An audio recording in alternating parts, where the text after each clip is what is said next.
I've always lived the perfect suburban life, or so it seemed from the outside. Married to Mark, with our quaint little house and the routine that made every day predictable. But inside, there was this gnawing emptiness, a part of me yearning for something more, something unseen.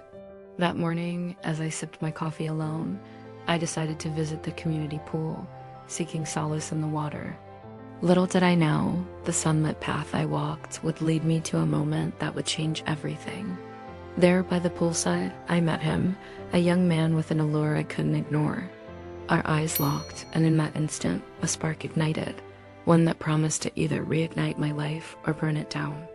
What happened next was a dance of desire and danger, and now, I stand at the precipice of a choice that could unravel the very fabric of my marriage. My name is Lana, and I've always been the picture of suburban contentment.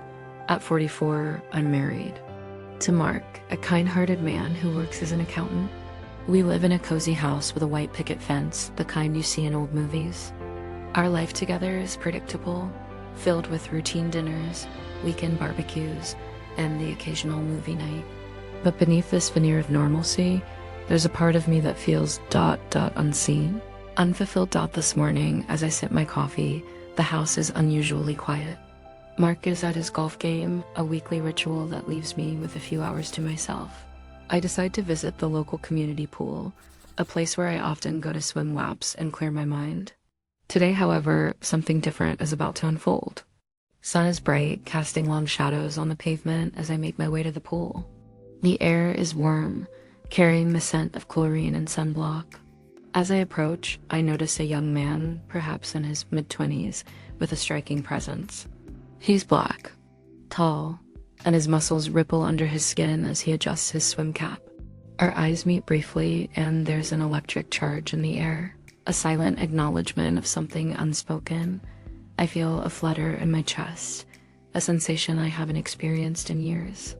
I try to dismiss it, focusing instead on the cool water that awaits me. But as I dive in, the image of him lingers, like a shadow beneath the surface of my thoughts. The pool is quieter than usual, the sounds of splashing and laughter muted. I start my laps, each stroke an attempt to push away the thoughts of the young man. But with each lap, the water seems to whisper his name, urging me to look back. Finally, I give in, pausing at the edge of the pool to catch my breath. The pool area is bustling with the usual crowd of families, retirees, and fitness enthusiasts. I slip into the water, the coolness enveloping me, providing a momentary escape from my thoughts. After a few laps, I decide to take a break. As I exit the pool, I notice the young man again, now sitting on the edge. His feet dangling in the water. I approach the changing room, and there he is, right by the door, drying off with a towel. Our eyes lock once more, and this time I feel a pull, an urge I can't explain. Without thinking, I extend my hand towards him. He looks surprised but intrigued, and after a moment's hesitation, he takes it. We step into the changing room, the door closing behind us with a soft click. The air is thick with steam and the scent of chlorine. My heart races as I lead him to a secluded corner, away from prying eyes. The tension between us is palpable, a silent conversation of desire and curiosity. He leans in, his breath warm against my ear, whispering words that send shivers down my spine. His touch is tentative at first, then more assured as he senses my response. We're lost in a dance of whispers and soft touches, the world outside fading into a distant hum. The heat of the room, the steam, and our closeness create an intimate cocoon. I can feel the roughness of the wall against my back as he presses closer, his hands exploring with a sense of curiosity. Inside the changing room, the atmosphere shifts. It's quieter, more intimate. I lean in, my lips finding the warmth of his neck. His skin is smooth, and there's a hint of cologne mixed with the chlorine. He doesn't pull away. Instead, his hands find my waist, pulling me closer. The kiss deepens, and soon we're lost in a whirlwind of passion. Clothes are shed with a sense of urgency, and we find ourselves on the bench, the cold tiles against my back. The thrill of being caught, the taboo of it all, heightens every sensation.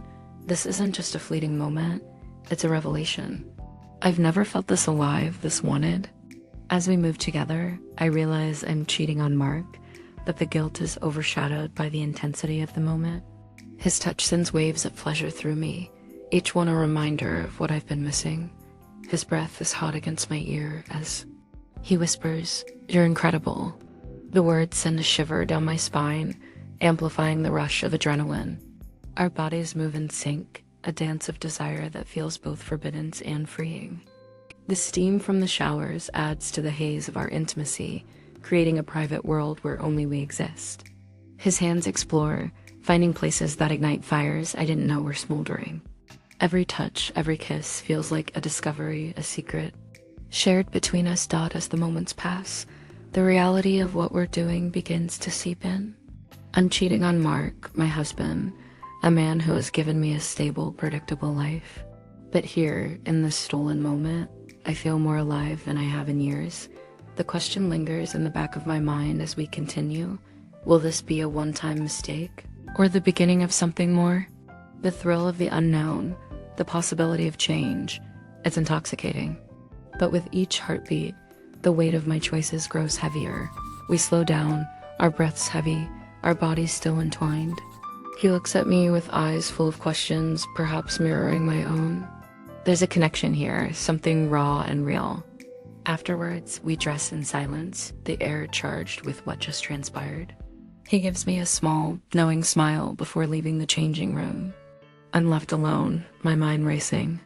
The reality of what I've done begins to sink in, but so does the realization that I enjoyed it. Perhaps more than anything in years, I return home, the house empty and silent. Mark's golf clubs are still by the door, a reminder of the life I've chosen. But now there's a secret, a part of me that's awakened. Over the next few weeks, I find myself returning to the pool, hoping to see him again. One day, he's there and our eyes meet across the pool. There's an unspoken agreement, a silent pact. We meet again in the changing room, and again, the world outside fades away. Each encounter feels like a forbidden dance, our bodies moving in a rhythm that's both exhilarating and dangerous. The thrill of the secrecy, the rush of adrenaline, it's addictive. I start to crave these moments, these escapes from the mundane. But with each meeting, the guilt grows heavier, a shadow that follows me home. I look at Mark, his face so familiar, so trusting, and I wonder how long I can keep this part of me hidden out at home. I cook dinner, the routine unchanged, but my mind is elsewhere, replaying the moments in the changing room. The steam, the whispers, the touch of skin on skin. It's like living two lives, one in the daylight, predictable and safe, and the other in the shadows, thrilling and uncertain. I start to notice changes in myself. I'm more alive, more present, but also more distracted. Mark asks if everything's okay, and I lie, saying I'm just tired from the pool. But it's not the pool that's exhausting me. It's the secret, the thrill, the fear of being found out. The days blur together, each visit to the pool, a potential meeting, each return home a step back into my other life. I start to question everything, my marriage, my happiness, my choices. How long can I keep this secret? For months have passed since that first encounter at the pool, and now my meetings with Jamal have become a regular part of my life. Each time, the thrill is there, but so is a growing sense of guilt.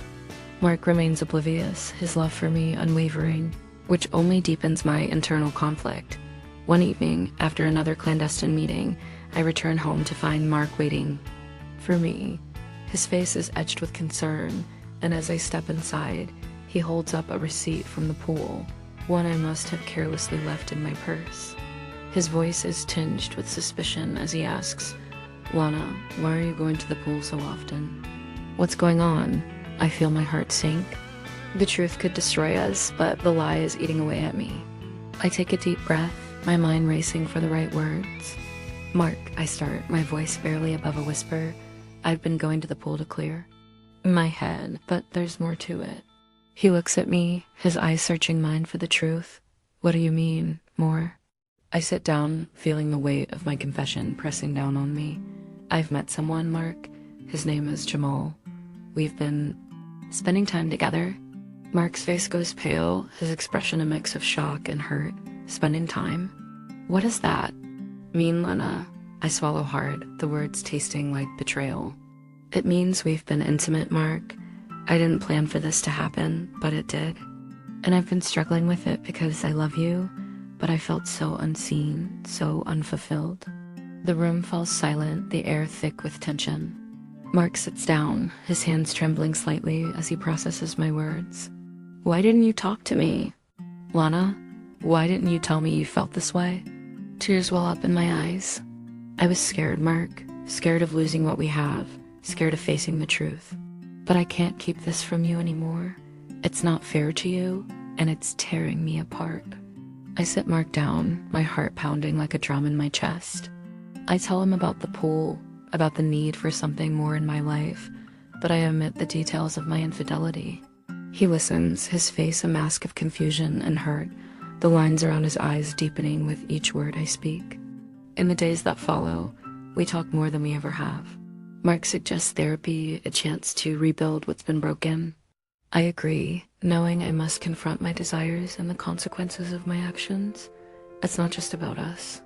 It's about understanding myself, the parts of me that felt invisible in our routine life. As for Jamal, I decide to end our encounters. The thrill was there, the rush of something new and forbidden, but it was built on a foundation of deceit. I meet him one last time, at the pool, the water shimmering under the sun, a stark contrast to the turmoil inside me. I explain that while our moments together brought me a fleeting sense of joy, they were not the answer to my deeper needs. He nods, understanding, but there's a sadness in his eyes, a reflection of my own. The story of Lana and Mark isn't over. It's just beginning anew. We navigate the waters of trust, forgiveness, and self-discovery. Each therapy session is like peeling back layers of an onion, revealing truths about ourselves and our marriage. Mark shares his fears, his feelings of inadequacy, and I share my loneliness, my yearning for something more than what our life had become. We learn to communicate in ways we never did before. Mark starts to see me, really see me, not just as the wife who cooks dinner and keeps the house, but as Lana with dreams and desires of her own. And I begin to appreciate the depth of his love, his commitment to us. Even when I strayed, will Lana and Mark find their way back to each other? Or will this be the end of their journey together? The answer isn't clear yet. But as we sit together, holding hands, looking out at the garden we've tended for years, there's a glimmer of hope. A hope that our love, tested and strained, can be rebuilt stronger than before. Don't forget to subscribe, like, and comment if you enjoyed this story. This will help us create more engaging stories for you.